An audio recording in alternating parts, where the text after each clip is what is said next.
Isang halimaw na nakabihis ginto. Iyan si Doña Felicidad Monteverde, ang babaeng sanay mang-api ng tukha. Sa gitna ng marangyang Maison Elegancia, pinili niyang ipahiya ang inosenteng empleyada na si Maris. "Magnanakaw ka! Halatang salat sa buhay!" Sigaw ng Donya, habang ang mga gwardya at kapwa-empleyado ay nagbato ng mapanlait. "Ayan na! Magnanakaw! Wala talagang breeding ang katulad mo." Sa harap ng lahat, ibinagsak ang kanyang dignidad. Trinato siyang parang basura. Hindi karapat-dapat huminga sa loob ng mall. Ngunit hindi nila alam ang kanilang pinapahiya, ang tunay na may hawak ng kapalaran nila. Isang katotohanang magpapaluhod mismo sa Donya.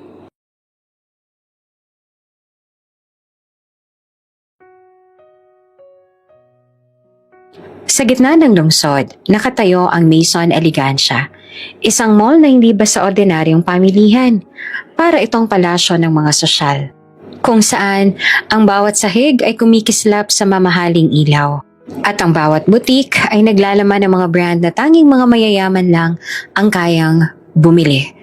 Sa pinto pa lamang ramdam na ang hangin ng kayabangan.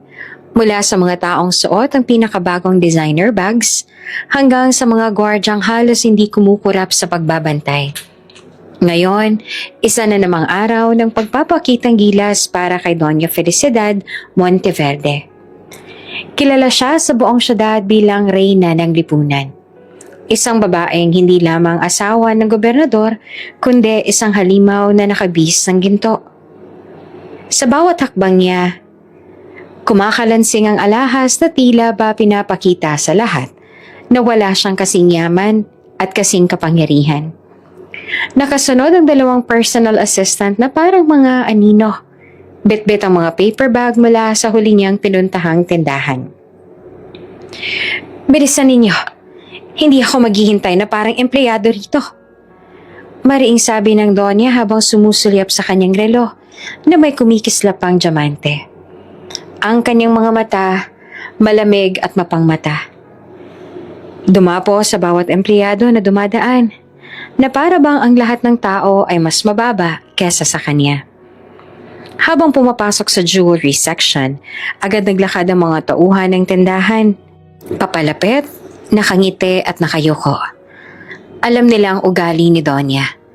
Isang maling salita lang at pwedeng magdulot ng pagkawala ng trabaho.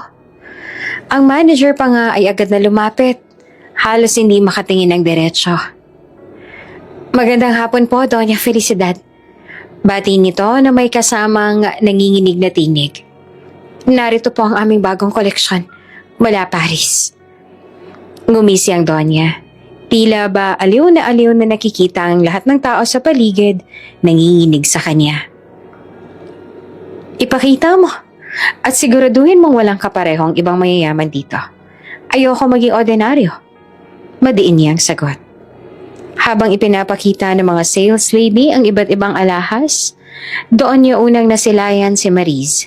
Nakasuot lamang ito ng simpleng uniforme ng empleyada. Puting blouse na may kasamang maliit na nameplate at itim na palda na abot tuhod. Walang makeup, wala ring alahas sa suot. Pero ang ganda nito ay natural at hindi maitatago.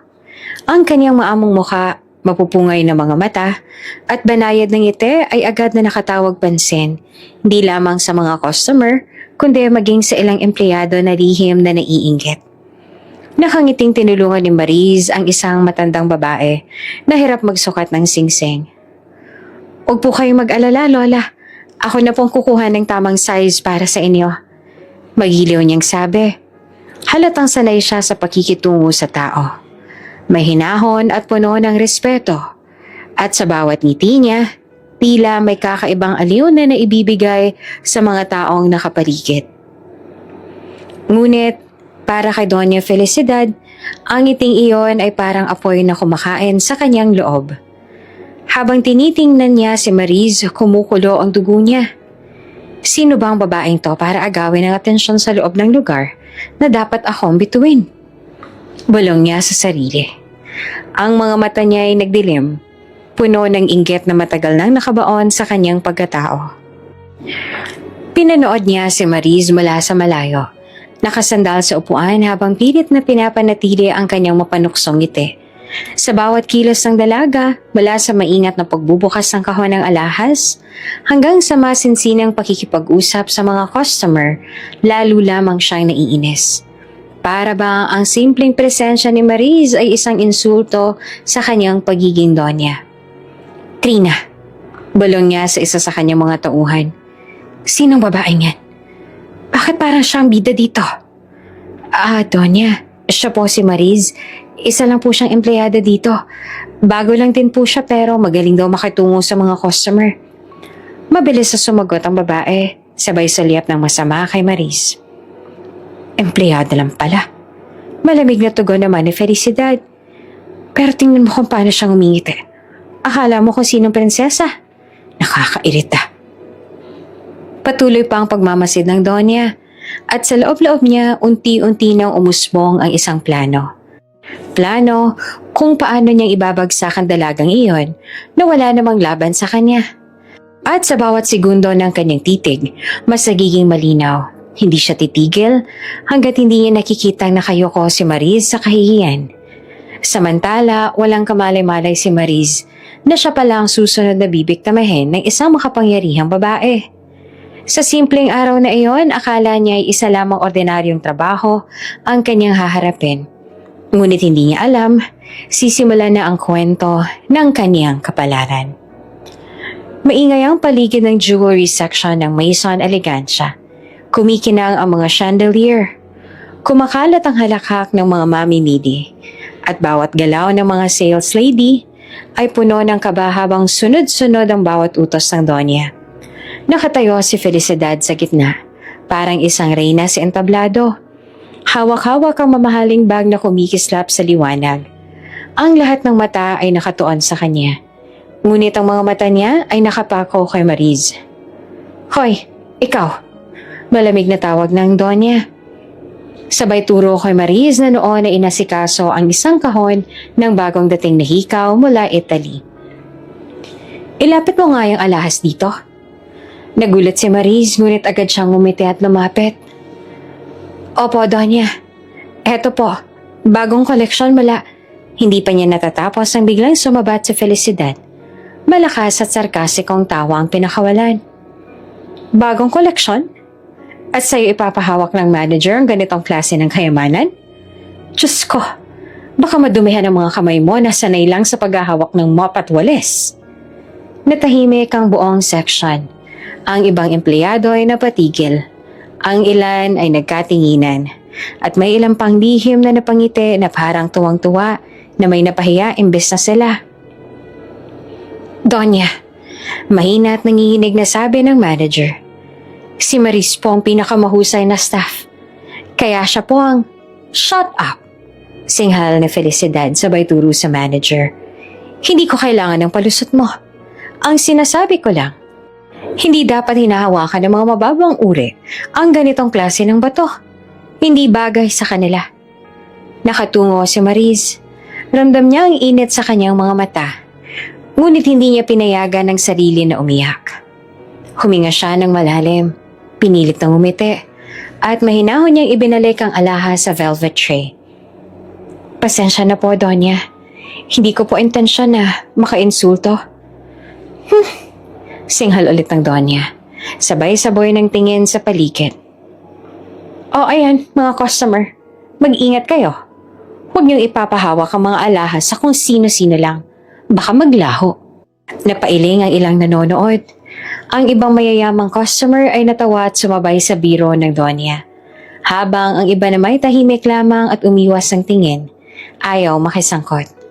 Ngunit sa isang gilid, isang matandang babae na suot ang simpleng damit at sandalyas lang ang tumitig kay Mariz. Kita sa kanyang mga mata ang awa at pagkadismaya. Lumapit siya ng bahagya at sa maliit na boses ay bumulong. Anak, huwag mong tiptipin. Ang tunay na kayamanan, nasa asal, hindi sa alahas. Nagulat si Mariz at kahit papaano ay lumambot ang kanyang puso. Tumango siya at pilit na ngumiti sa matanda. Maraming salamat po. Pero hindi naman niya nakaligtas sa mata ng Donya. Ikaw matanda, Sigaw ni Felicidad. Kung hindi mo kayang bumili dito, huwag ka na magpaikot-ikot. Hindi to palengke. Napatulala ang lahat. Ramdam ng buong tindahan ang lamig ng kanyang boses. Ngunit imbes na uminit ang ulo ng matanda, ngumiti lamang ito. Kung alam mo lang, Iya, mahina niyang sagot, bago siya dahan-dahang lumayo. Samantala si Mariz ay pilit na tinatago ang kanyang sugatang damdamin. Sa likod ng ngiti niya ay nagbabantang luha na ayaw niyang ipakita. Sa isip niya kung hindi lang trabaho ang nakataya, sana hindi ko nalang pinayagan na ganito niya ako tratuhin. Habang nagpapatuloy ang eksena, mas lalo pang lumakas ang tawanan ng ilang empleyado. Sinasamantala ang pagkakataon na hindi sila ang punteriya ng Donya. Ngunit may ilan din, tulad ni Trina, na lihim na natutuwa sa pagkahulog ni Mariz. Dahil matagal na rin siyang nainggit sa ganda at kabaitan ng dalaga. Ngunit hindi alam ni Felicidad ang maliit na eksenang iyon. Isang simpleng pang-iinsulto sa harap ng mga tao. Ang magiging mitsa ng isang malaking gulo. At sa mga mata ni Mariz, bagamat sugatan siya ngayon, may apoy na unti-unting sumisibol. Apoy na hindi kayang patayin ng kayabangan ng isang Donya. Pagkatapos ng maingay na eksena ng pang-iinsulto, hindi pa rin mapakali si Donya Felicidad. Nakaupo siya sa isang mamahaling upuan sa gilid ng jewelry section.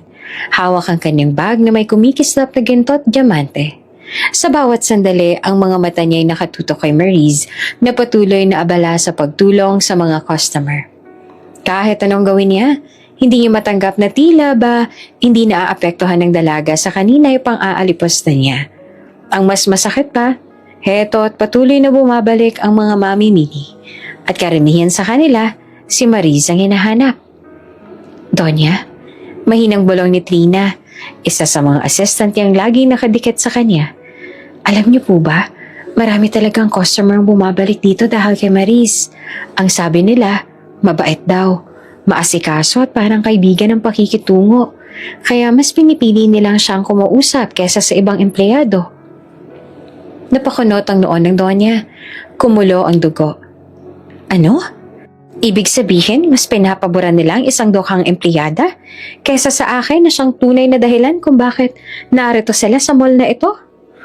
Umiling si Trina. Sinamantala ang pagkakataong manira. Hindi ko nga rin po maintindihan, Donya. Parang lumalabas tuloy na walang kwenta ang ibang staff kumpara sa kanya. Ang lakas talaga ng dating niya sa mga customer. Parang lumiyab ang buong katawan ni Felicidad sa narinig.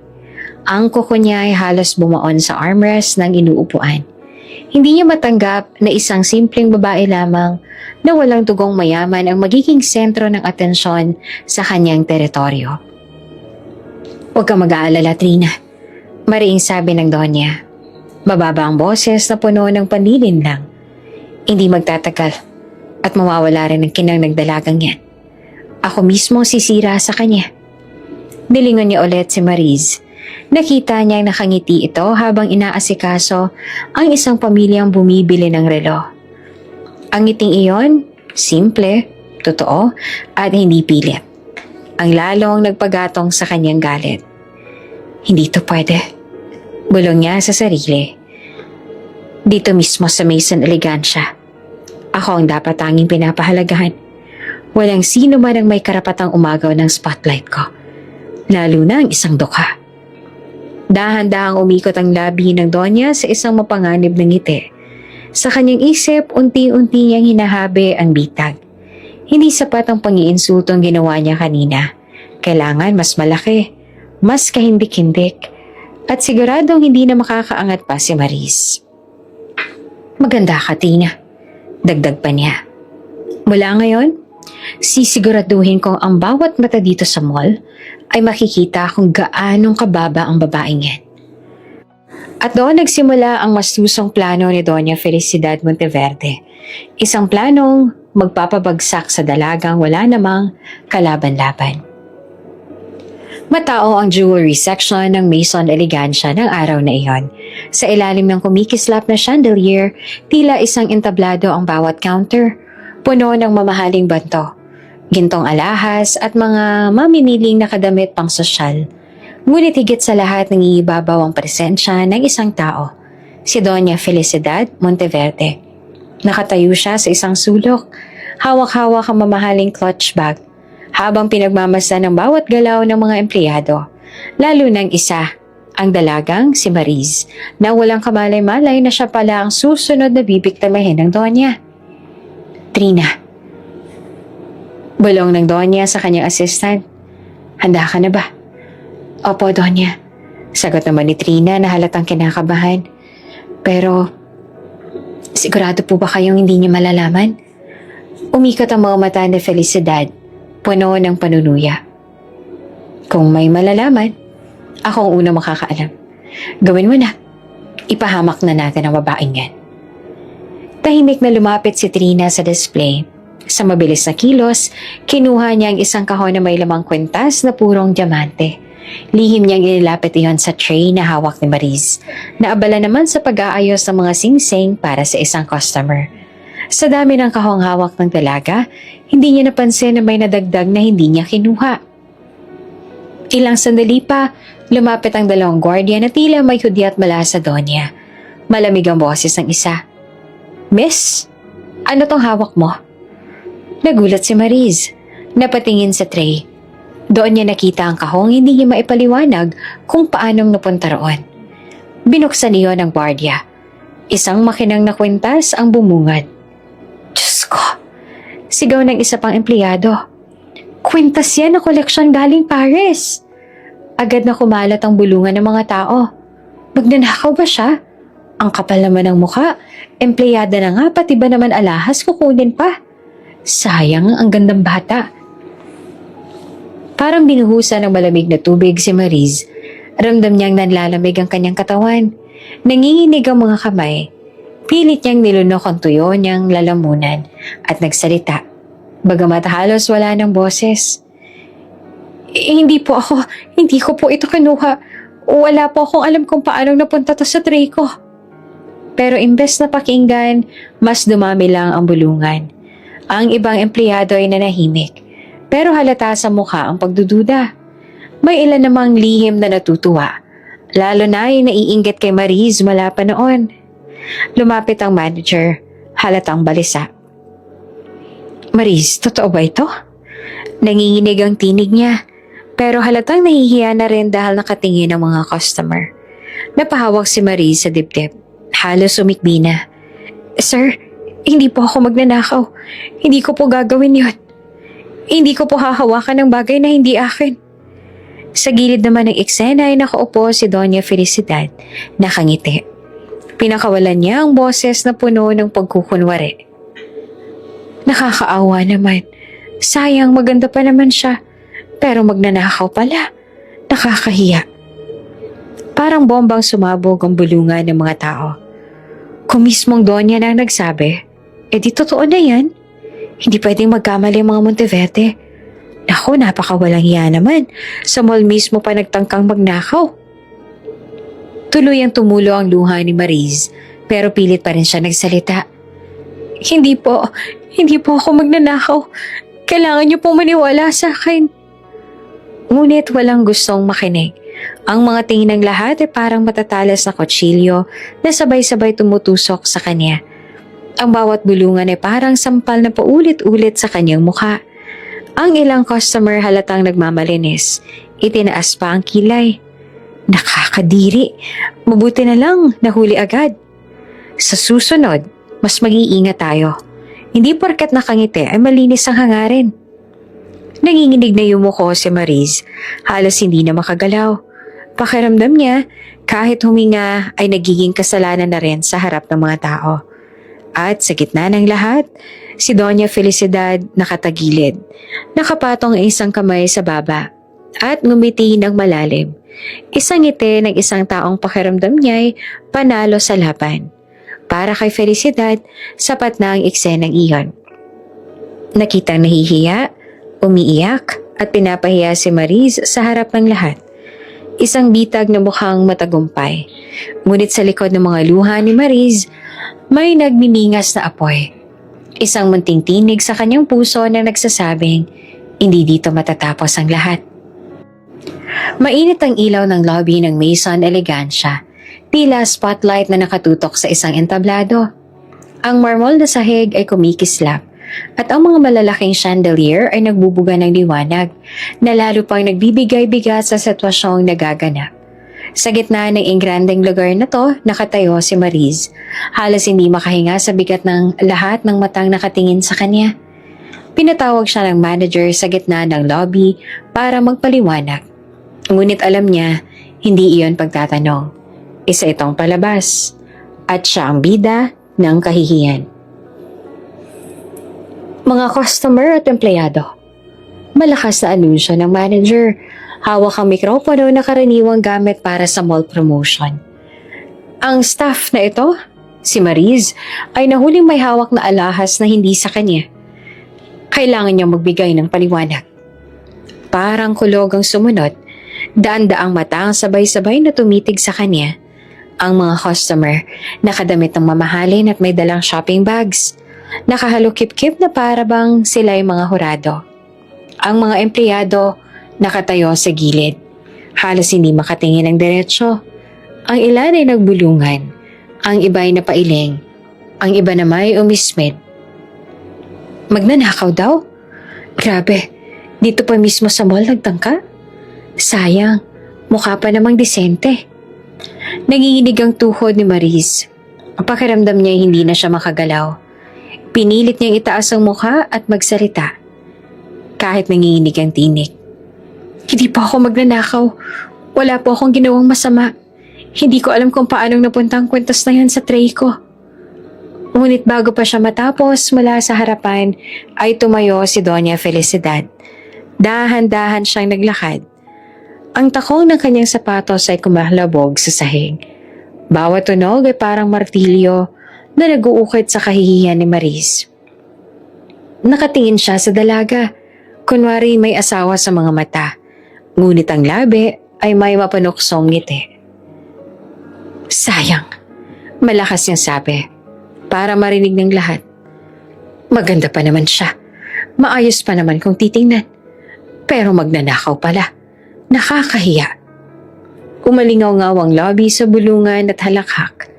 Kaya pala panay ang ngiti, may tinatago pala. Nang marinig iyon, para bang tinanggalan ng lakas si Mariz. Nabitawan niya ang hawak na panyo. At sunod-sunod na ang pagtulo ng kanyang mga luha. Sinubukan niyang magpaliwanag muli. Ngunit natabunan ng ingay ng mga tao ang kanyang tinig. Hindi po ako magnanakaw. Hindi po ako. Bulong niya na halos hindi na marinig. Pinilit niyang huminga ng malalim. Pero mas lalo lang siyang nayanig na makita ang ilang customer na nakatingin sa kanya na para bang isa siyang dumi sa gitna ng marangyang palasyo. May ilan pang nagsasabi ng mas masasakit. Naku, dapat sipakin yan. Bakit pa kumukuha ng duka? Bilang staff, tingnan niyo tuloy nagiging magnanakaw. Dapat ipakulong yan agad. Ang mga salitang yon ay parang mga sibat na sabay-sabay na tumatama sa kanya. At sa gitna ng lahat ng yon, isang inosenteng tinig ang biglang sumingit. Isang batang babae na nakahawak sa kamay ng kanyang ina ang nagturo kay Mariz at nagtanong. Mommy, bakit po nila inaaway si ate? Hindi naman siya mukhang masama ah. Nagulat ang ina. Agad niyang hinila ang anak at bumulong ng mariin. Shhh, huwag kang makaalam. Hindi mo naiintindihan. Ngunit narinig ni Mariz ang tanong ng bata. At iyon ang pinakamatinding dagok sa kanya. Mas masakit kesa sa lahat ng panalait. Dahil nagmula ito sa inosenteng mata na hindi marunong magsinungaling. Napahagulhol siya at hindi niya na napigilan. Ang mga luha ay sunod-sunod na bumagsak. Ang mga balikat ay nanginig. Gusto niyang magpaliwanag. Gusto niyang ipakita ang katotohanan. Ngunit wala nang gustong makinig. Ang lahat ay nakapako na sa paniniwalang siya ay isang magnanakaw. Samantala, nakaupo naman si Doña Felicidad sa isang velvet na upuan sa gilid ng lobby. Nakataas ang kanyang baba. Nakapatong ang mga daliri sa baba na para bang iniisip. Ngunit sa kanyang mga mata ay nagliliyab ang kasiyahan. Nakamit niya ang gusto niya. Si Mariz, nakayuko, durog ang dignidad at pinagtatawanan ng buong mall. Isang kahihiyan. Dagdag pa ng Donya, kunwaring puno ng lungkot. Sana magsilbing aral sa lahat. Hindi lahat ng maganda ang mukha ay maganda rin ang pagkatao. Tumango ang ilan, sumang-ayon. Mas lalo pang lumakas ang bulungan. Mas lalong sumidhe ang hiya na nararamdaman ni Maris. Para sa kanya, iyon na ang pinakamabigat na sandali ng kanyang buhay. Sa gitna ng marangyang lobby ng Maison Elegancia, tinanggalan siya ng dangal at ginawang palabas ng kahihiyan. Ngunit sa kaloob-looban ng kanyang puso, sa kabila ng luha at takot, may umuusbong na panata. Hindi ko hahayaang ito ang maging katapusan ko. Sa gilid ng marangyang lobby ng Maison Elegancia, may isang cafe na laging dinadayo ng mga customer matapos mag-ikot. Doon sa isang mesa malapit sa salaming pader, nakaupo ang isang matandang lalaki. Puting-puti na ang buhok, nakasuot ng simpleng polo at maayos sa pantalon, at may baston na nakapatong sa tabi ng mesa. Habang iniinom ang kanyang kapeng barako, tahimik niyang pinagmamasta ng kaguluhan sa gitna ng lobby. Hindi tulad ng karamihan, hindi siya nakasabay sa bulungan o panlalait. Bagkos nakakunot ang kanyang noo, malalim ang tingin at para bang may hinahanap sa bawat galaw ng tao. Mahina niyang bulong sa sarili. Parang hindi tama ang nangyayari. Habang halos lahat ay nakatingin kay Maris, nakayukot umiiyak, ang mga mata ng matanda ay nakatutok sa isang direksyon. Sa gilid ng jewelry section, doon niya napansin ang isang kilos kanina na hindi agad nakita ng iba. Ang palihim na paglapit ng isang assistant at ang mabilis na pagpatong ng kahon ng kwentas sa tray ni Maris. Mabilis lang iyon. Parang isang kisap mata. Pero malinaw sa matanda ang nakita niya. Hindi siya basta-basta nalilinlang. Nilagay sa kanyang tray. Madiin niyang sinabi, mas lalo pang lumalim ang mga mata. Hindi siyang may kasalanan. Habang patuloy na sumisigaw ang manager at nagpapanggap, si Doña Felicidad ang pagkaawa-awa, nanatiling kalmado naman ang matanda. Hindi pa siya tumayo o nagsalita. Alam niyang hindi pa tama ang oras. Pinili niyang magmasid, suriin ang sitwasyon at intindihin kung sino ang nasa likod ng lahat. Mula sa kanyang pwesto, nakita niya ang bawat detalye. Ang ngiting puno ng panininlang ni Donya, ang takot at kaba ng mga empleyado, ang mga customer na parang lobo na sabik sa chismis, at higit sa lahat, nakita niya ang kawalan ng laban sa mga mata ni Maris, isang inosenteng babae na pinagtutulungan ng buong lugar. Napailing ang matanda. Ganito na ba kababa ang tao? Sisirain ang dangal ng iba para lamang manatiling mataas? Ibinaba niya ang tasa ng kape at dahan-dahang kinuha ang kanyang baston. Habang pinagmamasdan si Maris, may sumilay na determinasyon sa kanyang mga mata. Hindi ito basta pakikialam. Para sa kanya, may nakatadhana sa dalagang ito at hindi siya papayag na manatiling biktima ito ng kasinungalingan. Hindi pa ngayon. Mahina niyang bulong. Pero darating ang oras. At kapag dumating yun, luluhod ang mga pang-ape. Habang unti-unting humupa ang eksena sa lobby at nagsimulang magsilabasan ng ilang customer, nanatiling nakaupo ang matanda. Tahimik siyang nagmasid. Tila ba tinatala sa kanyang isipan ang bawat mukha, bawat salita, bawat kilos na nakita niya. At doon nagsimula ang pahiwatig, ang kanyang magiging malaking papel sa hinaharap ng kwento. Hindi siya ordinaryong matanda. At sa oras na siya'y kumilos, magbabago ang lahat para kay Maris at pati na rin kay Doña Felicidad Monteverde. Madilim na nung makauwi si Maris mula sa Maison Elegancia. Wala nang kislap ng chandelier. Wala na ring malamig na aircon na dumadampi sa balat niya. Ang tanging sumalubong sa kanya ay ang maliliit na ilaw sa kalsada. Ang ingay ng mga batang naglalaro pa rin sa gilid ng eskinita at ang malamig na hangin ng gabi. Pagdating sa kanilang barong-barong na bahay, nagawa sa kahoy at pawid, halos gumuho ang kanyang dibdib. Ang bubong ay butas-butas na. tinatakpan ng plastic tuwing umuulan. Ang sahig ay kahoy na kupas at sa gilid ay isang maliit na kalana gamit panluto. Ngunit sa kabila ng lahat, ito ang tanging lugar na nagbibigay ng init at aliw sa kanya, ang kanilang tahanan. Anak! Masayang sigaw ng kanyang ina na si Aling Bising, sabay tungkod habang lumalapit mula sa kusina.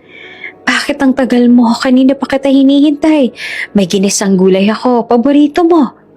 Ngumiti si Mariz, kahit nangingilid pa rin ang kanyang mga luha. Pinilit niyang maging masaya para sa ina. Pasensya na po, Nay. Medyo na-delay lang ako sa trabaho. Ang bango naman po ng niluluto ninyo. Ngunit hindi nakaligtas kay Aling Bising ang pamumula ng mga mata ng anak. Napansin niyang parang namaga ito, tila baka gagaling lang sa iyak. Anak, mahinahong tanong niya. Umiiyak ka ba? May nangyari ba sa trabaho? Napayuko si Mariz. Mabilis sa pinunasan ng kanyang mga mata. Wala po, Nay. Pagod lang ako. Medyo maraming ginawa kanina sa mall. Gustong-gusto niyang magsalita. Ikwento ang lahat, ang kahihiyan, ang paninira, ang masasakit na salita ng Donya.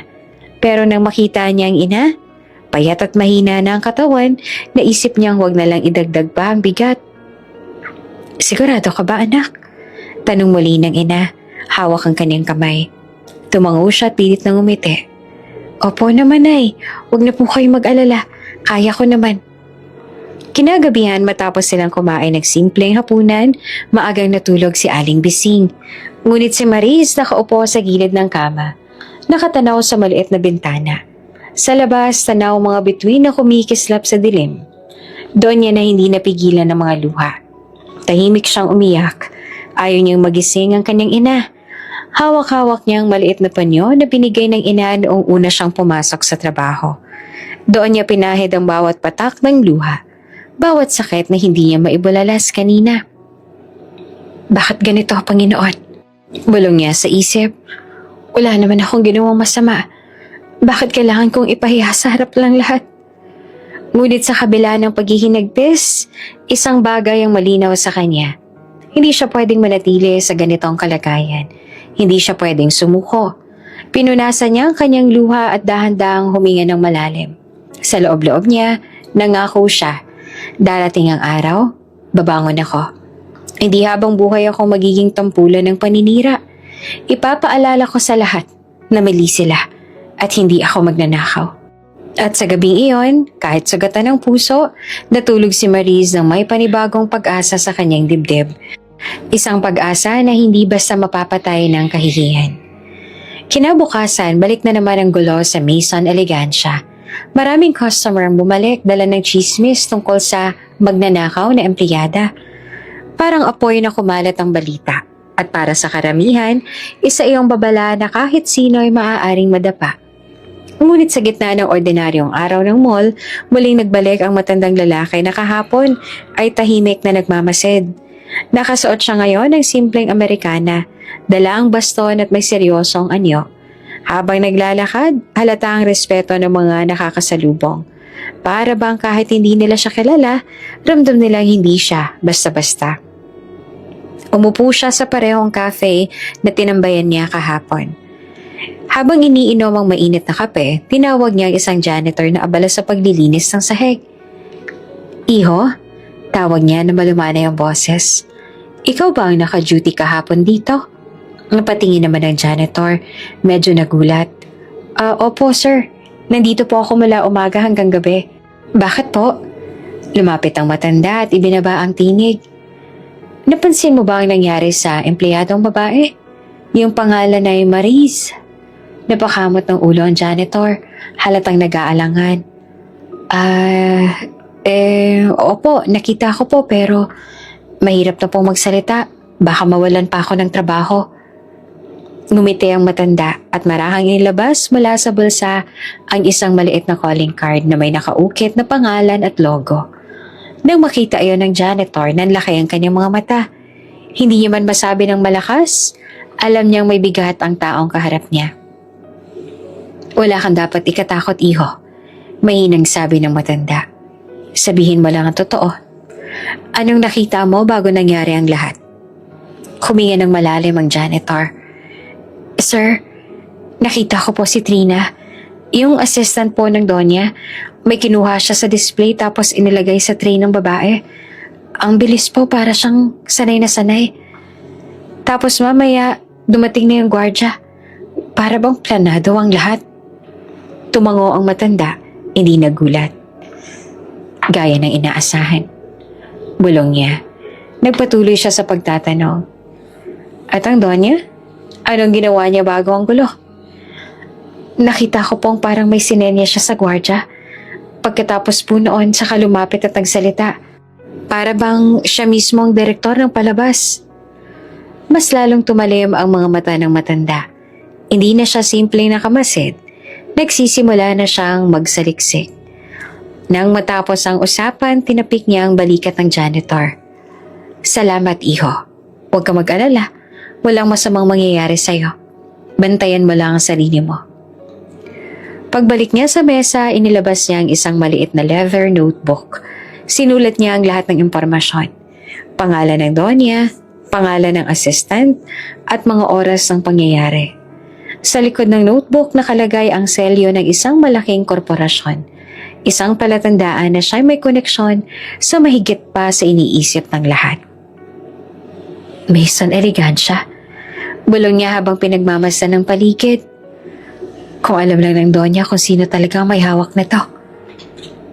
Habang tinutunaw niya sa isipan ng plano, may kakaibang ngiti na sumilay sa labi ng matanda. Hindi iyon ngiti ng kasiyahan, kundi ng isang taong nakakaalam ng lihim na magpapayanig sa lahat. At doon nagsimula ng lumabas ang pahiwatig.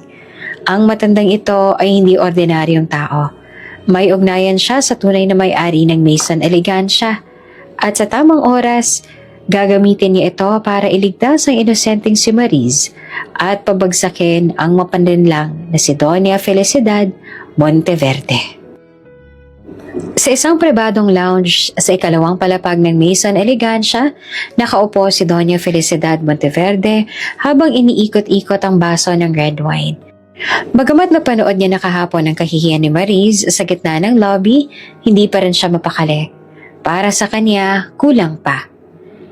Hindi sapat ang mga luhang yon. Bulong niya sa sarili.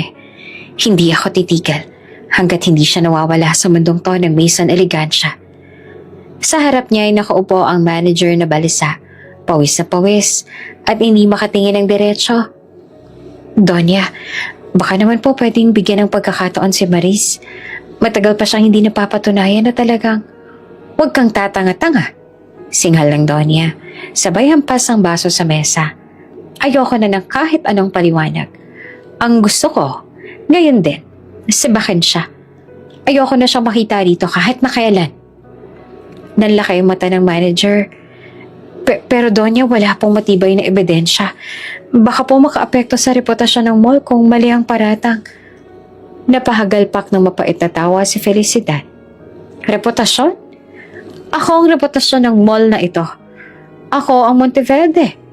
Kapag sinabi kong magnanakaw siya, magnanakaw siya. Sino ka para questionin ako? Tahimik ang manager, walang masabi. Ramdam niya ang bigat ng kapangyarihan ng Donya at alam niyang sa oras na sumalungat siya, maaaring siya pa ang mawala ng trabaho. Sa labas ng lounge, lihim na nakikinig ang ilang empleyado. Nagkatinginan sila, halatang nagulat at naaawa kay Mariz. Pero kahit may nararamdaman silang mali, wala ni isang naglakas loob na magsalita. Takot silang masangkot, lalo na't pangalan ng Donya ang kalaban. Samantala, si Trina ay nakatayo sa tabi ni Felicidad. Hawak ang kanyang tablet na parang sekretarya. Lihim na nakangiti ang kanyang labi. Halos hindi maitago ang tuwa. Sa isip niya, buti na lang at tuluyan na siyang mawawala. Matagal na ako naiinggit sa kanya. Lagi siyang pinapansin ng mga customer. Lagi siyang pinupuri. Ngayon, tapos na ang ilusyon niyang yon. Donya, malambing niyang sabi. Tama po kayo. Hindi dapat binibigyan ng pagkakataon ng mga tulad niya. Mabuti na lang at mabilis kayong kumilos. Ngumisi si Felicidad. mas lalo pang umangat ang kanyang baba. At hindi siya nagtatapos. Kapag nawala na siya dito, sisiguraduhin kong kahit sa ibang mall o boutique, hindi na siya makakahanap ng trabaho. Lalagay ko ang pangalan niya sa blacklist. Tingnan pa natin kung saan siya pupulutin. Nagulat ang manager, hindi siya makapaniwala. Blacklist po, Donya? Hindi ho ba sobra naman yun? Sobra? Muling singal ng Donya na puno ng yapang. Kapag ako ang kaaway mo, wala kang karapatang bumangon. Hindi ako basta-basta nagpapatawad. Sa mga salitang yon, tuluyan ang nagpasya si Felicidad. Hindi lamang simpleng tanggal sa trabaho ang balak niya. Gusto niyang tuluyang durugin ang kinabukasan ni Maris. Habang umaalis ang manager nakatungo at walang nagawa, nakatayo si Donya sa harap ng salamin. Tinitigan niya ang sariling anyo, ang mga alahas na kumikislap at ang kapangyarihang dala ng kanyang pangalan. Sa kanyang isip, siya ang diyosa ng Maison Elegancia at walang sino mang babae ang pwedeng agawin ng atensyon mula sa kanya. Maris, bulong niya sa sarili, patitikman mo kung gaanong kasakit kapag ang kalaban mo ay isang Monteverde. At sa ngiting puno ng panilin lang, nagsimula na siyang maglatag ng mas matinding plano. Isang hakbang na sisiguraduhin hindi na makakabangon ang dalaga, kahit pa anong gawin ito. Kinabukasan, maaga pa lang ay nakapila ng mga empleyado sa entrance ng Maison Elegancia. Karamihan ay abala sa kanyang-kanyang cellphone. Ang iba naman ay nag-uusap tungkol sa chismis ng nakaraang araw. Ang pangalan ni Maris ay muli na namang laman ng kanilang usapan. Parang isang malupit na pelikula na lahat ay nakanood at lahat ay may sariling opinyon. Tahimik na dumating si Maris, hawak ang kanyang bag. Mabagal ang bawat takpang. Ramdam niya ang malamig na hangin ng aircon nang siya'y pumasok. Ngunit higit na mas malamig ang tingin ng mga kasamahan niyang nakasalubong. Walang bumate, walang umiti. Ang iba'y agad na umiwas ang tingin. Para bang nakakahiya siyang kasama. Diyos ko, sana hindi po totoo ang iniisip ko. Bulong niya sa sarili. Pagdating niya sa jewelry section, sinalubong siya ng manager. Nakasalamin nito at halatang hindi mapakali. Maris, doon tayo sa opisina. Kailangan nating mag-usap. Parang may malamig na kamay na humawak sa puso ni Maris. Tahimik siyang sumunod. Bawat takbang ay parang may babigat na batong nakapatong sa kanyang balikat. Sa loob ng opisina nakaupo na si Doña Felicidad, nakahalukip-kip at nakangiting parang nanalo sa laban. Sa gilid niya naroon naman si Trina na halatang tuwang-tuwa, halos hindi mo itago ang ngisi. Maris, bungad ang manager at maingat ang tono. Ikinalulungkot ko, pero heto ang termination letter. Epektibo ngayong araw, hindi ka na makakabalik sa trabaho. Nanlaki ang mga mata ni Maris. Halos bumagsak ang kanyang bag sa sahig. Sir, please, hindi po ako magnanakaw. Hindi po ako gumawa ng masama. Pakiusap, bigyan niyo ho ako ng pagkakataon para patunayan. Umiling ang manager. Alatang nahihirapan. Naiintindihan ko ang nararamdaman mo, Maris. Pero desisyon na ito ng pamunuan. At alam mo naman kung sino ang may impluwensya. At bigla pumasok at sumabat agad si Doña Felicidad. Nakataas ang kilay. Huwag ka nang magpumilit, iha. Hindi ka nababagay sa ganitong lugar. Baka sa palengke may lugar ka pa. Pero dito, wala. Tumulo na lamang ang luha ni Maris. Napalahod siya at pilit na hinawakan ng kamay ng manager. Sir, alam niyo po ang totoo. Nakikita niyo po ako nagtatrabaho ng maayos. Wala po ako masamang intensyon. Kung aalisin niyo po ako, paano ng nanay ko? Mabilis na binawi ng manager ang kamay niya. Nahihiya sa presensya ng Donya. Pasensya na, Maris, wala akong magagawa. Sa labas ng opisina nakamasid ang ilang empleyado. Tahimik sila at halatang naaawa. Ngunit nananatiling nakatayo lamang. Walang naglakas loob na magsalita. Para bang lahat ay natakot na sila ang isusunod na ipahiya. Ngumisi si Trina, nagkunwaring may awa. Naku Maurice, lesson learned na lang siguro ito. Hindi lahat ng magagandang ngiti nababagay dito sa Maison Elegancia. Halos hindi na makapagsalita si Maurice. Pinulot niya ang kanyang bag. Dahan-dahang tumayo at hinarap ang lahat. Hindi ako magnanakaw. Hindi mo kayo maniwala ngayon. Darating ang araw. Mapapatunayan ko sa inyo na mali kayo. Tumalikod siya. At sa bawat hakbang palabas ng mall, ramdam niya ang bigat ng kahihiyan at sakit. Ngunit sa kabila ng sugatang puso, mahigpit niyang niyakap ang paniniwala na darating ang panahon, mababawi niya ang kanyang dangal at pangalan. Habang nakatanaw mula sa malayo si Doña Felicidad, ngumisi siya, puno ng kayabangan. Tapos ka na Maurice, hindi ka na makakabalik. Ngunit sa isipan ni Maurice, isang panata ang nagsimula. Hindi dito nagtatapos ang laban ko. Lumipas ang ilang araw matapos ang malupit na pagtanggal kay Maurice sa Maison Elegancia. Para sa karamihan, mabilis silang nakalimutan ang eksena. Pero para sa kanya, parang paulit-ulit na pelikulang tumatakbo sa kanyang isip. Sa bawat pagising niya sa umaga, bumabalik sa kanya ang mga salitang binitiwan ni Doña Felicidad. Magnanakaw pala, nakakahiya. Bitbit ang natitirang lakas, nagsimula siyang maghanap ng trabaho. Suot ang parehong blouse na ginamit niya noong interview sa mall, pumila siya sa mga butik at opisina sa paligid ng lungsod.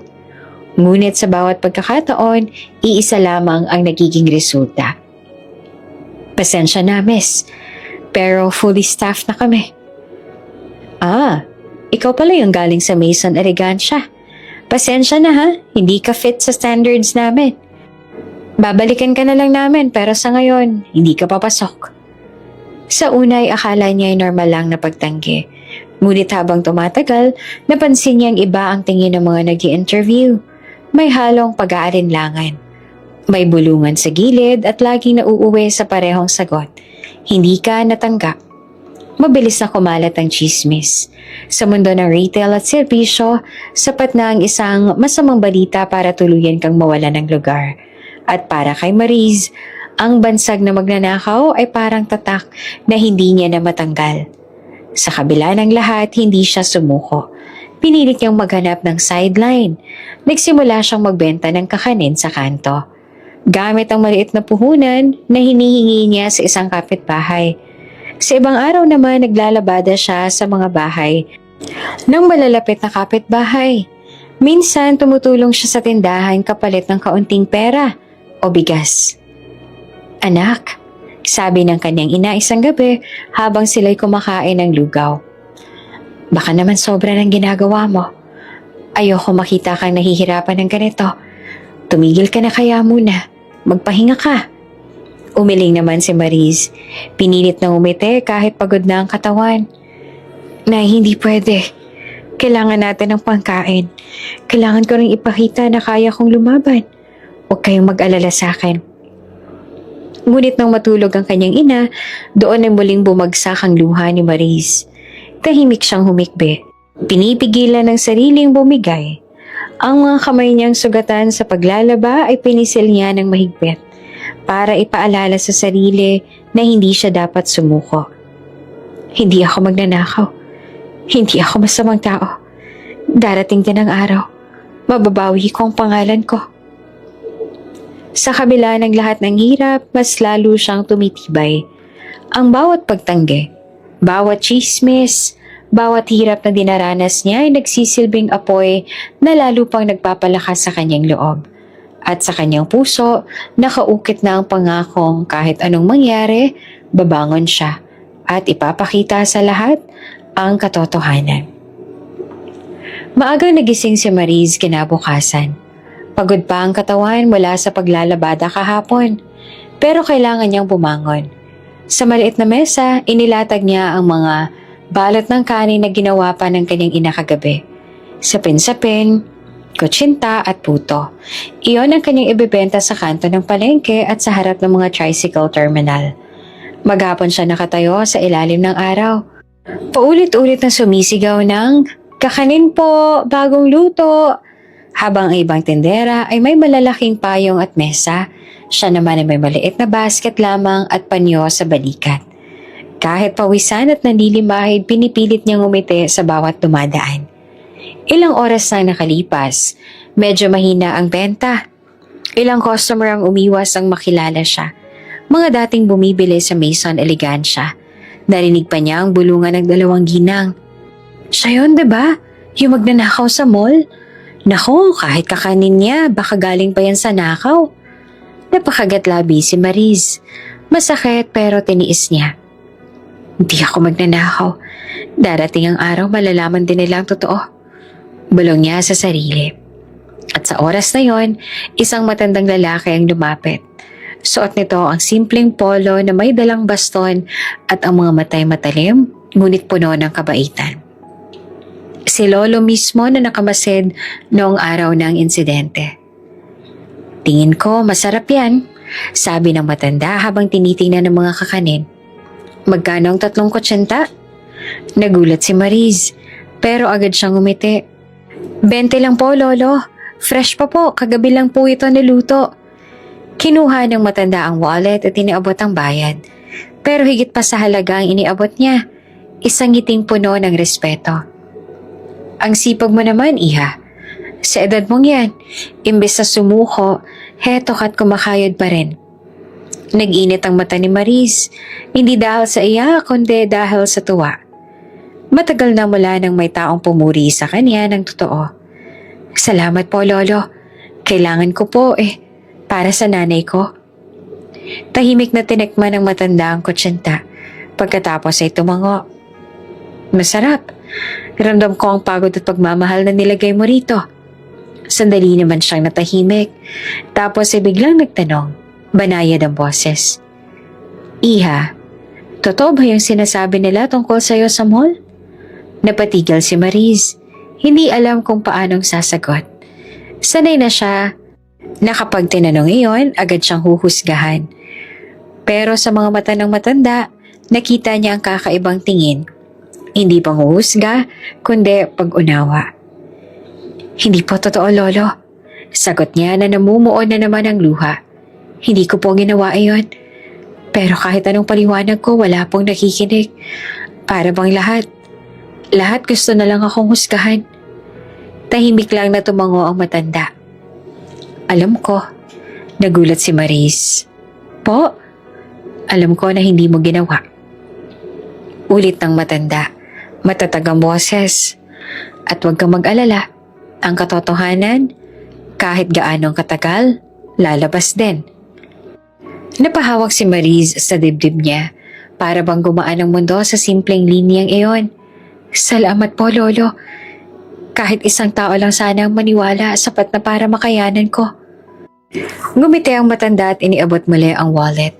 Kumuha ng mas malaking halaga kaysa sa bayad. Para sa inyo ng nanay mo. Hindi ito limos, iha. Ito ay pamumuhunan. Kasi nakikita ko, may mararating ka. Ayaw sanang tanggapin ni Mariz, ngunit iginigiit ng matanda. Kunin mo. Darating ang oras, mauunawaan mo kung bakit. Nagpasalamat siya at halos nanginig ang kamay. Hindi ko po alam kung paano ako makakabawi, Lolo. Ngumiti lamang ang matanda, tinapik ang kanyang balikat. Hindi mo kailangang bumawi. Basta ipagpatuloy mo lang ang laban. Dahil minsan, ang pinakamalakas sa sandata ay ang katotohanan ikaw ay inosente. Bago umalis, muling tumingin ang matanda kay Mariz. Ang kanyang mga mata ay parang nag-iwan ng pangako na hindi siya pababayaan. At sa likod ng kanyang tahimik na tindig, may lihim na hindi pa alam ng lahat. Siya ay may malaking koneksyon sa Maison Elegancia. Habang papalayo, nakatanaw si Mariz, pinisilang pera sa kanyang kamay. Sa unang pagkakataon mula nang mangyari ang lahat, naramdaman niya ang bahagyang pag-asa.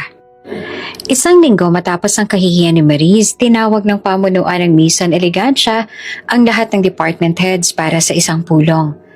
Ang mahaba at marangyang conference room ay puno ng mga manager at supervisor at lahat ay nakaupo sa mahahabang upuan. May hawak na laptop o folder ng sales report. Sa harap ay nakaupo naman si Doña Felicidad Monteverde. Parang reyna ang pagpupulong. Nakangiti siya. Ngunit sa loob-loob niya ay panatag dahil sigurado siyang wala nang makakabangon. Hindi na makakabangon si Maurice mula sa kasinungalingang ikinalat niya. Ngunit sa pagbukas ng pinto, biglang tumigil ang lahat ng bulungan. Pumasok ang isang matandang lalaki. Nakasuot ng kulay abong Amerikana, dala ang isang baston. Mabagal ang kanyang hakbang. Ngunit ang bawat kilos ay puno ng dignidad. "Lolo?" Bulong ng ilan. "Akala ko'y matagal na siyang wala." Nagulat ang mga managers.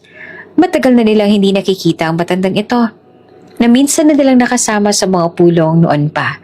May ilan pang bumangon bilang pagbibigay galang. "Magandang araw," bati ng matanda. Malumanay, ngunit malinaw ang boses.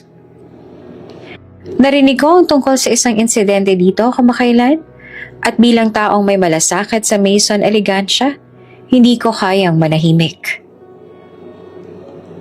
Napakuyom ng kamao si Felicidad, pero agad niyang pinilit ng umiti. "Ah, nandito pala kayo. Isang karangalan na bumisita kayo ulit." Ngumiti ang matanda, tumingin sa mga managers. "Kayong lahat sa aking obserbasyon, tila may irregularidad sa nangyaring pagnanakaw. Hindi ko sinasabing inosente agad ang empleyado, pero nakita ko mismo kung paanong inilagay ang alahas sa tray. At kung ganoon marahil, ay hindi siya dapat ang paratangan." Nagkatinginan ng mga department heads. Halatang nagulat. May ilan na bumulong. "Kung totoo yon, baka nga frame up lang. Hindi kaya si Donya mismo ang may kinalaman?" Nanlamig si Felicidad, pero pilit na tumawa. "Nako, baka nagkamali lang kayo ng nakita. Alam niyo namang maraming tao sa mall. Baka naghalo-halo ang pangyayari." Ngunit halata sa kanyang mga mata ang kaba. Hindi siya sanay na may humahamon sa kanyang salita, lalo na sa loob mismo ng Maison Elegancia. Ang matanda ay ngumiti lamang. "Hindi ako basta nagkakamali. At huwag kayong mag-aalala. Hindi pa ako magbibigay ng penal na pahayag. Ngunit nais ko lang ipaalala, ang katotohanan, kahit anong pilit na itago, ay lalabas din." Tahimik ang buong silid. Ang ibang empleyado ay nagsimulang magduda. Ang mga tanong na dati hindi nila maipahayag, biglang sumulpot sa kanilang isipan. At mula noon, ang tiwala nila sa sinabi ni Doña Felicidad ay nagsimulang mabasag. Sa gilid ng silid, si Felicidad ay nakapako ang tingin sa matanda. Sa kanyang loob umaapoy ang galit. Kung hindi ko siya patatahimikin, baka tuluyang mabunyag ang lahat. At sa sandaling yon, nagsimula na siyang magplano. Hindi na lang laban kay Maurice, kundi laban sa misteryosong matanda na nagbabalik upang guluhin ang kanyang kaharian. Hindi naman mapakali si Doña Felicidad matapos ang pulong. Sa kanyang kwarto sa mansyon, paikot-ikot siya habang hawak ang cellphone. Sa isip niya, paulit-ulit ang sinabi ng matandang lalaki. "Nakita ko mismo kung paanong inilagay ang alahas sa tray." "Hindi pwede," bulong niya sa sarili. "Hindi pwedeng masira ako dahil lang sa isang matandang yon." Tinawag niya si Trina at dalawa pang pinagkakatiwalaang tauhan. "Makinig kayo," mariin niyang sabi. "Kailangan nating patahimikin ang matanda. Kung hindi, sisirain niya ang lahat ng pinaghirapan ko." Nag-alangan si Trina. Pero Donya, paano po? Kilala siya ng marami dito sa Maison Elegancia. Baka mas lumala pa kapag lumaban tayo ng direkta." Ngumisi si Felicidad, mapandin lang ang tingin. "Hindi ko sinabing haharapin natin siya ng lantaran. Sisirain natin ang pangalan niya. Gawin niyong mukhang wala ng kredibilidad ang lahat ng sinasabi niya." At doon, nagsimula ang bagong plano ng Donya. Ipinakalat niya sa mga empleyado at ilang suki na customer ang bulong-bulungan, na ang matanda raw ay mahina na ang isip, na minsan pa ay naliligaw sa mall at hindi na dapat seryosohin. "Sayang si Lolo, no?" bulong ng isa. "Dati, respetado. Pero tignan mo ngayon parang wala na sa tamang pag-iisip." Baka kaya niya sinabi na inosente si Maurice. Gagawa-gawa lang pala yun ang isip niya. Sa isang pagtitipon ng mga elite, muling lumutang si Felicidad. Nakasuot siya ng gown na kumikislap, hawak ang baso ng champagne at nakikipag-usap sa mga kapwa niya sosyal. Doon, maingat niyang hinabi ang kasinungalingan. Nakakaawa na nga ang Don, sabi niya, sabay buntong hininga. Minsan hindi niya na maalala mga detalye. Siguro dala na rin ang katandaan. Hindi na dapat siya pinapahirapan pa sa negosyo. May ilan na agad ang naniwala. Tumatango-tango. Oo nga, mahirap talaga kapag matanda na. Ngunit may iba rin na nagduda. Pero hindi ba? Siya ang isa sa mga pinakarespetado rito. Parang ang hirap naman paniwalaan na bigla na lang siyang ganon. Sa mga sumunod na araw lalong kumalat ang dalawang paning ng kwento. May mga naniwala sa Donya. Ngunit may ilan na nagsimulang magtanong kung bakit ganoong kabilis siyang sumalakay sa reputasyon ng matanda. Samantala, ang mismong matanda naman ay nananatiling tahimik. Sa halip na sumagot ng basid lang siya, pinagmamasdan kung paanong desperadong gumagawa ng ingay si Felicidad. Sa kanyang mga mata, halata ang katiyakan. Mas lalo lang siyang bumabaon sa sariling bitag. At mula noon, nagsimula ang palaisipan sa lahat ng nasa Maison Elegancia. Sino ba talaga ang dapat paniwalaan? Ang makapangyarihang Doña Felicidad Monteverde o ang matandang lalaking unti-unting naglalantad ng katotohanan? Isang abalang hapon sa Maison Elegancia, marami na namang mamimili ang dumagsa. Sa gitna ng ingay ng mga stall at tawanan ng mga sosyal, biglang dumating ang matandang lalaki kasama si Mariz. Nakasuot siya ng simpleng Amerikana. Hawak ang baston at may dalang leather bag. Sa kanyang mga mata, bakas ang bigat ng isang mahalagang misyon. Tahimik siyang pumasok sa opisina ng manager. Doon ay naroon si Doña Felicidad. Nakaupo sa swivel chair na parang siya ang tunay na may-ari ng mall. Sa gilid, naroon din si Trina at ilang empleyado na tinawag para sa maikling pagpupulong. Bakit kayo nandito? Malamig na tanong ni Felicidad, pilit na nakangiti. Wala na kayong koneksyon sa operasyon na to. Ngumiti lamang ang matanda.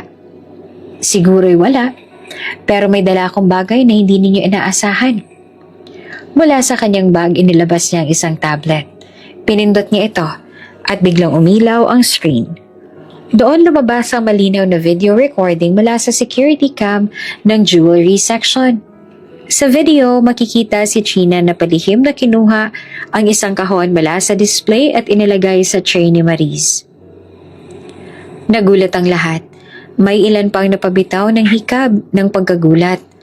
Ang manager ay natulala. Hindi siya makapaniwala. Ito ang totoong nangyari. Namutla si Felicidad. Saglit siyang natigilan. Ngunit mabilis ding nakabawi. Kalokohan. Fake yan. Pwedeng edit lang. Gawa-gawa ng mga taong gustong sirain ako. Pero hindi lahat ay kumbinsido. May mga empleyado na agad na nagbulungan. Kung totoo man to, ibig sabihin inosente si Mariz. Bakit ngayon lang lumabas ang ebidensya? Baka kaya laging kampante si Donya kasi siya palang may pakana. Sa gilid ng silid nakatayo si Mariz. Napatakip siya ng bibig. Halos hindi siya makapaniwala sa nakikita. Matagal niyang tiniis ang sakit at hiya. At ngayong may taong naglabas ng katotohanan para sa kanya, bumuhos ang kanyang luha. Salamat po. Bulong niya. Halos hindi marinig. Salamat po talaga. Tumingin ang matanda kay Mariz at tumango. Ang inosente ay laging may kakampi. Kahit gaano pa katagal. Lalabas din ang katotohanan. Naggitngit si Felicidad. Halos magdilim ang muka. Hindi ako papayag. Hindi ako sisirain ng isang video lang. Wala kayong tunay na ebidensya. Ngumisi ang matanda. Payapa ang tinig. May kopya pa ako. At kung kinakailangan, ipapakita ko ito sa Board of Directors ng Maison Elegancia at sa publiko. Lalong kumulo ang dugo ng Donya. Alam niyang kapag lumabas ito sa tamang tao, hindi lamang siya mapapahiya, kundi pati ang kanyang pangalan at posisyon ay tuluyang guguho.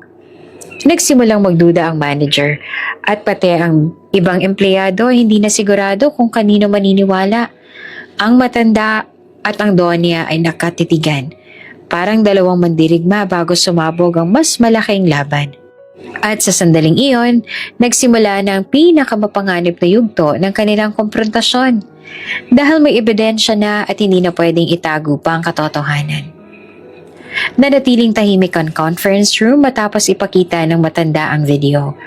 Ang mga empleyado at manager ay nakatingin sa isa't isa, hindi makapaniwala sa revelasyong kanilang nasaksihan. Ang bigat ng katahimikan ay tila pumipiga sa dibdib ng lahat. Sa isang sulok nakatayo si Mariz, nanginginig ang mga kamay, basa ng luha ang pisngi. Ngunit sa unang pagkakataon may apoy sa kanyang mga mata. Hindi na siya ang dating nakayuko at kinakain ng hiya. Humakbang siya pasulong. Sa lahat ng oras, lahat ng araw mula nang ipahiya ako dito, tiniis ko. Hinayaan kong tapakan ng pagkatao ko dahil akala ko wala akong laban. Napatigil ang mga tao, nakatutok sa kanya. Nagpatuloy siya, huminga ng malalim. Pero ngayon, hetong patunay. Hindi ako totoong magnanakaw. Hindi ako masamang tao. Lahat ng paratang laban sa akin, lahat yon kasinungalingan. Bumigat ang boses ni Mariz habang unti-unti lumalabas ang hinanakit. Alam niyo ba kung gaano kahirap ang pinagdadaanan ko? At ng nanay ko wala nang mawalan ako ng trabaho. Alam niyo ba kung gaano kasakit na sa bawat lugar na pupuntahan ko? Dala ko ang bansag na hindi ko ginawa. Ang ilan sa mga empleyado ay napayuko. Halatang nakaramdam ng awa. Ang iba naman ay napaluha. Nakikita ang tapang ng dalagang ilang linggo nang tinitingnan bilang kriminal. Hindi ako perpekto. Pagpapatuloy pa ni Mariz. Nanginginig ang tinig ngunit buo ang paninindigan. Pero ang isa lang totoo. Wala ko ninakaw. At kung iniisip ng iba na kaya nila akong sirain, nagkakamali sila. Dahil babangon ako. At ipapakita akong mas malakas ako kesa sa lahat ng kasinungalingan. Tumayo ang ilang empleyado. Nagbigay ng marahang palakpak. Sinundan nito ng iba pa. Hanggang ang conference room ay napuno ng pagtango at bulungan ng suporta. Sa kabilang panig, si Doña Felicidad ay nakaupo. Nakangisi pero nanginginig ang kamay na nakapako sa mesa. Sa loob-loob niya nagngangalit ang galit. Hindi pwede.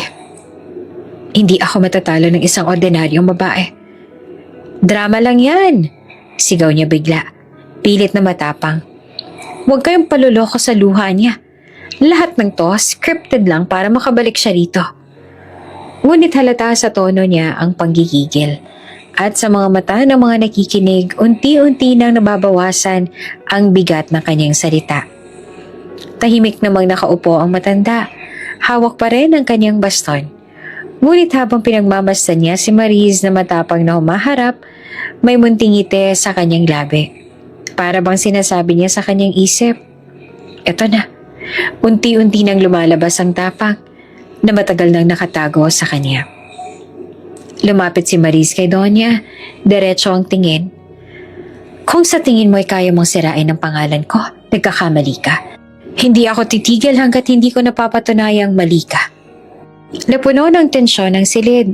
Ang dating empleyadong tinatapakan lang ay ngayon nakaharap sa pinakamakapangyarihang babae ng Maison Elegancia. At sa unang pagkakataon, hindi siya umatras. At mula roon, nagsimula na ang tunay na laban.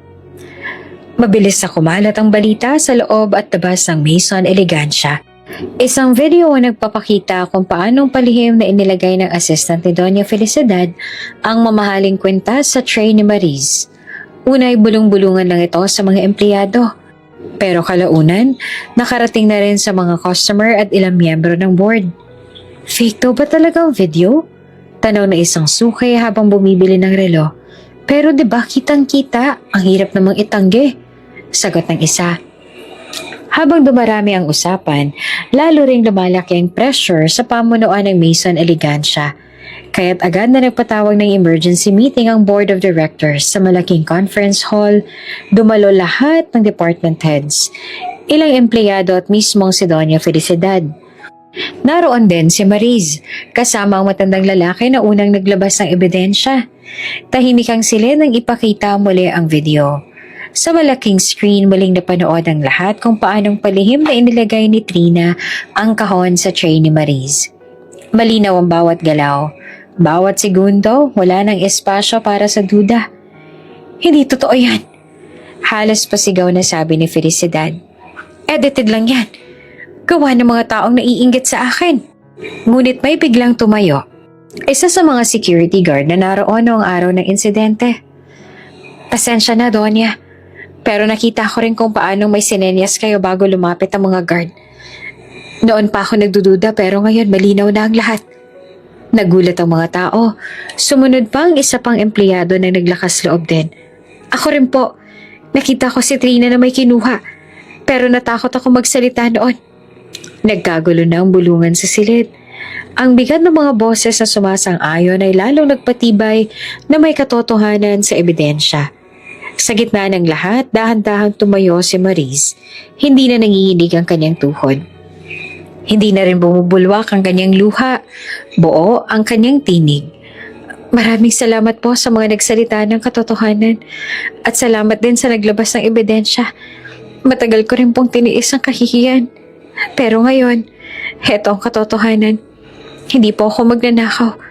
Hindi ko kailan sisirain ang pangalan ko. At lalong-lalo na ang dignidad ng nanay ko. Nagpatuloy siya. Diretso ang tingin kay Felicidad. Kung iniisip niyo pong tapos na ako, nagkakamali kayo. Dahil mas lalo akong lalaban kapag inaapi. Naiiyak ang ilan sa mga empleyado at may marahang palakpak pa na nagsimula. Habang tumatagal, dumami ang sumabay hanggang ang buong silid ay napuno ng pagtango at palakpakan. Si Doña Felicidad nalalim ang mga mata. Halos mawala ng kulay ang mukha. Pilit pa rin dinidepensahan ng sarili. Ngunit halata sa lahat ng unti-unti na siyang nawawala ng kontrol. Ang kapangyarihang hawak niya ay nagsisimula ng mabasag. Samantala, ang matandang lalaki ay nakaupo lamang. Tahimik ngunit may ngiting kontento. Pinagmamasdan niya si Mariz na ngayon mas matatag na kaysa dati. Isang babaeng hindi na biktima, kundi mandirigma ng sariling dignidad. At sa araw na iyon, sa harap ng lahat, nagsimulang bumalik ang katotohanan. Ang malaking conference hall ng Maison Elegancia ay puno ng tensyon. Naroon ang mga board members, department heads, ilang piling empleyado at mismo si Doña Felicidad sa gitna ng silid. Muling ipinakita ang video kung paano inilagay ni Trina ang kwenta sa tray ni Mariz. Sa pagkakataong ito, may kasamang sworn statement mula sa security guard at 2 empleyado na nakasaksi sa lahat. Hindi na nakapagsalita si Felicidad. Ang kanyang mga labi ay nanginginig at ang mga kamay ay mahigpit na nakakuyom sa mesa. Pilit niyang tinatago ang takot sa likod ng mapait na ngiti. Hindi ako papayag. Lahat ng yan ay gawa-gawa lang. Ngunit biglang tumayo si Trina. Namumutla, nanginginig, at talatang basang-basa ng pawis. Patawad po. Halos pagsigaw niyang sinabi. Ngunit totoo po ang lahat. Inutusan lang ako ni Doña Felicidad. Siya pong nag-uutos na ilagay ko ang alahas sa tray ni Mariz. Natakot ng poko at wala akong magawa. Parang kulog ang bulungan ng lahat. Ang mga matay sabay-sabay na tumingin kay Felicidad. Trina, walang hiya ka. Singalang Donya na pilit na itinatanggi. Pinabaliktad mo ko? Umiling ang babae, humahagulgol. Hindi ko na kaya, Donya. Hindi ko po kayang madamay. Natakot po ako masira. Si Mariz ay inosente. Pero siyang nagbayad ng kasalanan na kayo ang may gawa. Napatayo ang isang board member, mariin ang tinig. Enough! Malinaw na ang lahat. Ang reputasyon ng Maison Elegancia ay halos gumuho dahil sa kasinungalingan ninyo, Doña Felicidad. Sunod-sunod na tumango ang iba pang board members. Isa pa ang nagsalita. Bilang mayorya ng board, napagdesisyon na namin na alisin kayo sa anumang posisyon at impluwensya sa mall na ito. Simula ngayon, wala na kayong karapatang makialam sa operasyon ng Maison Elegancia. para bang binagsakan ng mundo si Felicidad. Hindi, hindi niyo pwedeng gawin to sa akin. Ako ay isang Monteverde. Ako nagdala ng pangalan na ito sa Mason Elegancia. Ngunit sa halip na matakot, ang lahat ay tumalikod sa kanya. Ang kanyang dating makapangyarihang boses ay wala ng bisa. Sa gitna ng lahat, dahan-dahang tumayo ang matandang lalaki. Hawak ang kanyang baston. Mabagal ngunit matatag ang bawat hakbang papunta sa unahan ng silid. Ang lahat ay natahimik, nakatingin sa kanya. Ako na siguro ang dapat magpakilala, wika niya. Kalmado pero malakas ang boses. Ako si Don Rogelio Villarreal, ang tunay na may-ari ng Mason Elegancia. Matagal akong nanahimik. Ngunit nang makita akong inaapi ang isang inosente, hindi ko na kayang magbulag-bulagan. Nagulat ang lahat, lalo na si Mariz. Ang kanyang mga mata halos hindi makapaniwala. Kayo po? Kayo palang tunay na may-ari? Tumango si Don Rogelio. At ikaw, Mariz, ipinakita mo na may tapang at dignidad ka. Sa halip na sumuko, pinili mong lumaban. At sa harap ng lahat, nais kong ipahayag. Ikaw ay karapat-dapat ng aming respeto. At higit pa riyan, karapat-dapat ka sa mas malaking tiwala. Tumulo ang luha ni Mariz, pero ngayon ay luha ng ginhawa at tagumpay. Yumuko siya bilang paggalang. Maraming salamat po, Don Rogelio. Hindi ko po inaasahan ito. Ang gusto ko lang ay maibalik ang aking pangalan at dangal. Nagpalakpakan ng mga empleyado at board members. Ang ilan ay lumapit pa kay Mariz upang humingi ng tawad sa pananahimik nila noon. Samantala, si Doña Felicidad ay napaluhod sa gitna ng silid. Ang dating reyna ng lipunan ngayon ay talunan at pinagtatawanan. Hindi ako pwedeng bumagsak ng ganito. Bulong niya habang tumutulo ang kanyang luha. Ngunit wala na siyang makakapitan. At doon na nagtapos ang kanyang kapangyarihan. Si Mariz naman mula sa pagiging isang simpleng empleyada na pinahiya sa harap ng lahat, ngayon ay nakatayo bilang simbolo ng katotohanan at dignidad. Sa gabing iyon, ipinangako niya sa sarili. Hindi ko hahayaan na maulit sa iba ang naranasan ko. At sa tulong ng mga taong tunay na makatarungan, sisiguraduhin kong ang Mason Elegancia ay magiging lugar ng katarungan at hindi ng pang-aapi. At sa unang pagkakataon, ngumiti siya ng buo.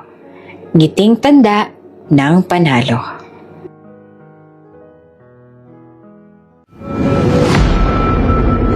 Bago ka pa lang sa channel na ito, Ate Jane TV, huwag kalimutang pindutin ang notification bell and subscribe button. Sana po hindi naman malaking abala sa inyo ang pagpindot ng subscribe button dahil ang kapalit po nito ay ang pagsuporta para makapag-produce ng mga libreng stories sa mga channels ni Ate Jane. Maraming salamat! Isang halimaw na nakabihis ginto. Iyan si Doña Felicidad Monteverde.